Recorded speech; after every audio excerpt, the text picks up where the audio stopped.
Bonjour et bienvenue. Aujourd'hui, on explore un sujet important, les clauses sociales d'insertion.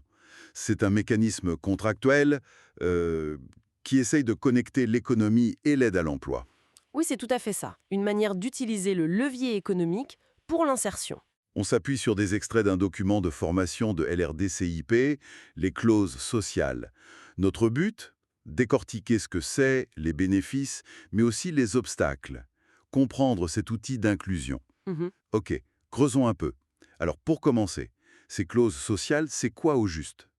En gros, ce sont des conditions qu'on ajoute dans des contrats. Très souvent des marchés publics, mais ça peut aussi être dans des contrats privés. D'accord. Et l'idée, c'est d'obliger ou d'inciter l'entreprise qui remporte le marché à réserver une partie des heures de travail, par exemple, à des personnes qui ont du mal à trouver un emploi. Des personnes comme...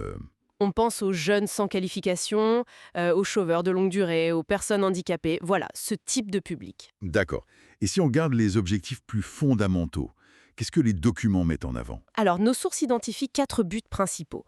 Le premier, c'est bien sûr de faciliter l'accès ou le retour à un emploi concret. Logique. Ensuite, de façon plus large, c'est renforcer l'inclusion sociale de ces personnes. Le troisième point, c'est d'améliorer leurs compétences, leur employabilité. Mhm. Et enfin, il y a un objectif plus économique, plus local. Soutenir l'activité sur le territoire via les entreprises qui y travaillent. C'est assez complet comme approche. Et j'imagine que ce n'est pas juste une idée en l'air, il y a un cadre légal. Ah oui, absolument. C'est même assez structuré. Ce qui est intéressant, c'est que le code de la commande publique encadre ça spécifiquement pour les marchés publics. Ce qui représente des sommes considérables. Exactement, c'est un levier très puissant. Et on a aussi la loi Avenir professionnel, qui est venue renforcer cette démarche d'insertion par l'activité économique. Donc il y a une vraie base légale. Et concrètement, sur le terrain, comment ça se traduit pour une entreprise? C'est quoi les formes que ça prend? Il y a plusieurs manières de faire en fait. La plus connue, c'est sans doute le quota d'heures insertion. L'entreprise s'engage, par exemple, à ce que 5% ou 10% des heures du chantier soient faites par des personnes en insertion. D'accord, un pourcentage. Voilà. Mais ça peut aussi être des clauses qui portent sur des actions de formation spécifiques pour ces publics, ou alors un accompagnement social et professionnel renforcé. Et ça fonctionne comment, cette mise en relation? Ah, ça c'est un point crucial que les sources soulignent bien.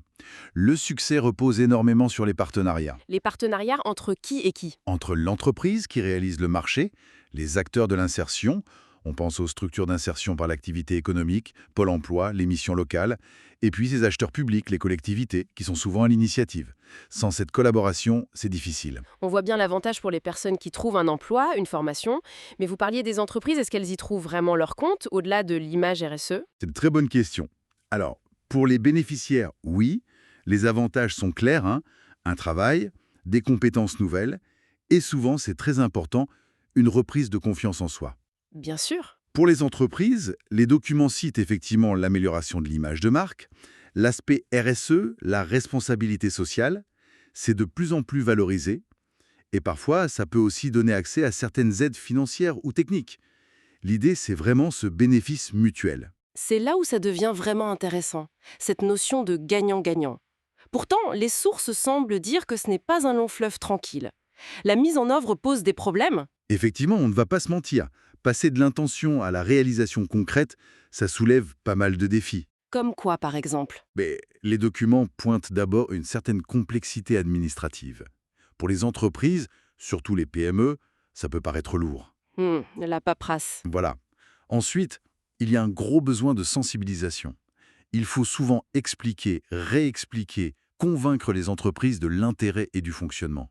Tout le monde n'est pas encore familier avec ces clauses. Et une fois que c'est lancé, le suivi, l'évaluation, c'est simple ou pas? C'est un autre point sensible, non? Mesurer l'impact réel, savoir si ça débouche sur un emploi durable, assurer un suivi de qualité. C'est compliqué et ça demande des moyens. D'accord. Il faut ajouter aussi que l'engagement des entreprises peut être très variable. Certaines jouent vraiment le jeu, d'autres moins. Et puis, maintenir ces fameux partenariats dont on parlait, ça demande du temps, de l'énergie. Ça fait pas mal d'obstacles potentiels. Oui, et on peut même ajouter le risque parfois de stigmatisation des bénéficiaires au sein d'entreprises ou le fait que les formations proposées ne correspondent pas toujours pile aux besoins. Et bien sûr, la crainte pour certaines entreprises de perdre en compétitivité si ça leur ajoute des contraintes.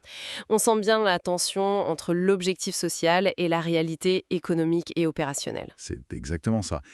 Et c'est pourquoi les sources insistent beaucoup sur l'importance d'une approche très collaborative, d'une simplification quand c'est possible, et surtout d'un accompagnement fort de tous les acteurs impliqués. Bon, alors si on essaye de synthétiser tout ça, on voit que les clauses sociales sont un outil qui a un potentiel vraiment fort pour rendre notre économie plus inclusive. Oui, clairement. Mais leur efficacité, elle n'est pas automatique. Elle dépend énormément de la façon dont c'est mis en œuvre, de l'engagement réel de chacun. C'est puissant, mais c'est exigeant. Tout à fait. Et ça ouvre une réflexion peut-être pour aller un peu plus loin que le mécanisme contractuel décrit dans nos sources. C'est-à-dire? On peut se demander comment on passe d'une obligation, qui est écrite dans un contrat, à une véritable culture d'intégration durable dans l'entreprise.